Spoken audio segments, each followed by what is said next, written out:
उपमुख्यमंत्री एकनाथ शिंदे यांनी मराठवाड्यातील शिवसेना नेत्यांची काल बैठक बोलावली होती आणि या बैठकीमध्ये छत्रपती संभाजीनगर जालन्यातून शिवसेना आमदार अब्दुल सत्तार यांच्या चिरंजीवांनी अर्ज दाखल केलाय। त्यामुळे महायुतीत रायगडनंतर संभाजीनगरमध्ये तिढा पाहायला मिळत होता। त्यात रायगड संदर्भात कोकणातल्या आमदारांची मंत्री उदय सामंत यांनी समजूत काढली। पालकमंत्री पदाच्या बदल्यात आमदारकी असं ठरल्यानंतर अर्ज मागे घेण्यावरती एकमत झाल्याचं कळतंय।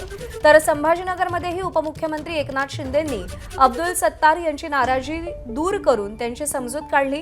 त्यामुळे दोन्ही जागांचा तिढा आता जवळपास सुटला असून दोन्ही ठिकाणी महायुती म्हणूनच या जागा लढवल्या जाणार असल्याची माहिती सूत्रांकडून मिळते।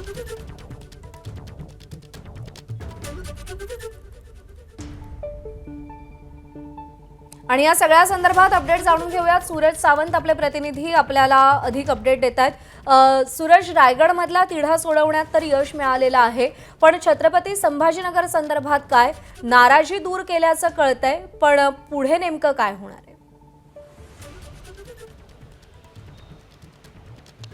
नक्कीच या दोन जिल्ह्यांबाबत शिवसेनेमध्ये बंडखोरी झाल्याचं पाहायला मिळत होतं। एकीकडे कोकणातल्या आमदारांचा बंड होता, तर दुसरीकडे संभाजीनगरमध्ये अब्दुल सत्तार यांनी दंड थोपटलेले आपल्याला पाहायला मिळाले।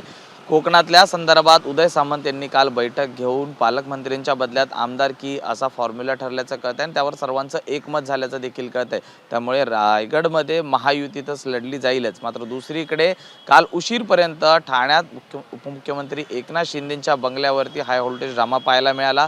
मराठवाड्यातले सर्वच नेते त्या ठिकाणी होते। पालकमंत्री संजय शिरसाट यांच्यासह अब्दुल सत्तार यांची देखील भेट घेण्यात आली। अब्दुल सत्तार यांची नेमकी नाराजी काय आहे, तर संभाजीनगरमध्ये एका पाठोपाठ एक ज्या पद्धतीने भाजपकडनं दबाव तंत्राचा वापर केला जातोय याबाबतची खंत त्यांनी त्या ठिकाणी बोलून दाखवली।